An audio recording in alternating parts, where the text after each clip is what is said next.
I identify as a trans male. I identify as pansexual.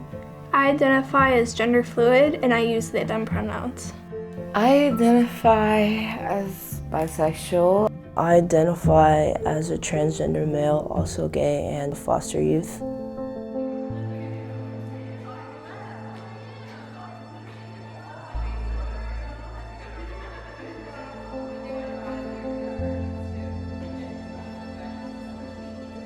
I want to welcome you to TLC Child and Family Services.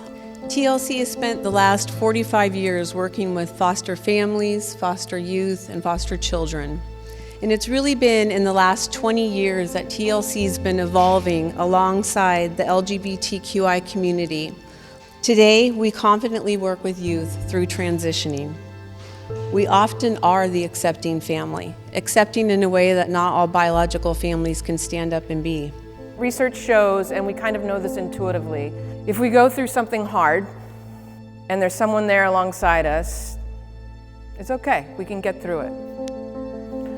It's when we go through something really hard, really difficult, and we're alone with it, that it can be traumatic in our brains.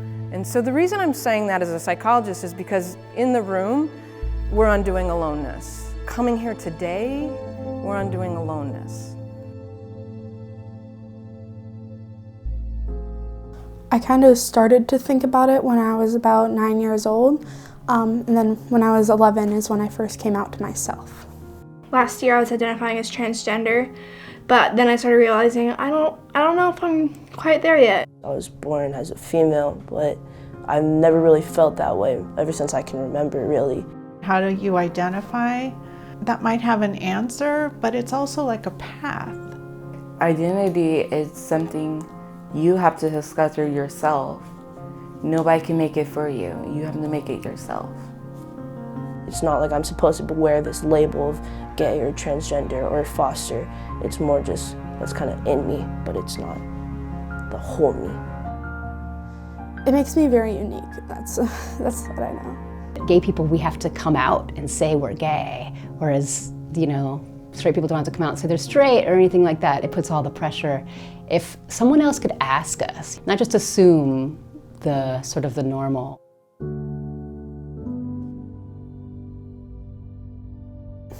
A lot of foster homes just won't accept LGBT youth. You never know, is this family gonna accept me? Are they gonna be okay with me being transgender, gender fluid? I was like, okay, well then, where is my home? Where do I belong? I mean, I think it's just really important to understand how brutally some of these kids have been treated when they started to try and express themselves when they were younger, and how much that stays. It's been hard not to compare myself to other people. I was depressed, I was lonely, I was hopeless, I felt like nothing.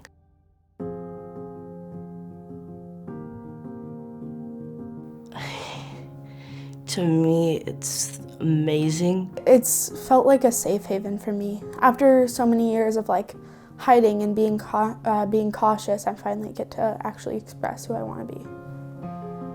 Feels like I'm at home, I'm free to be who I want to be.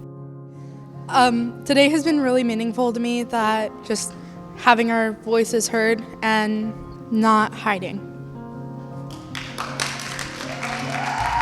Today was the first time in years where I felt like I was a part of something and I belonged to something, and every single one of us has maybe felt alone, but it's important to realize that there are people out there to kind of hold your hand and tell them that they got your back.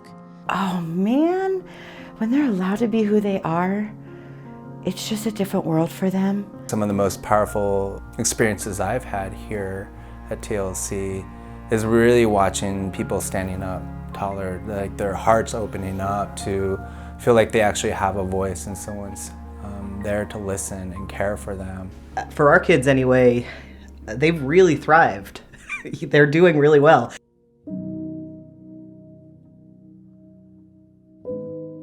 My flair would be find your people. Find your people. There's always going to be people that will understand you and will feel like home eventually. Like, you'll find your place. There is a world out there where you can be queer and you can have fun and you can meet amazing people and you can have this wonderful full life, and it is out there for you too. There are people in your community who are like you. So don't give up. You're not alone, and your people are out there. You will get through this. It won't last forever. You don't have to hide. You don't have to suffer. Remember that no matter what, you're not alone. You're not. There's always someone out there who does care about you.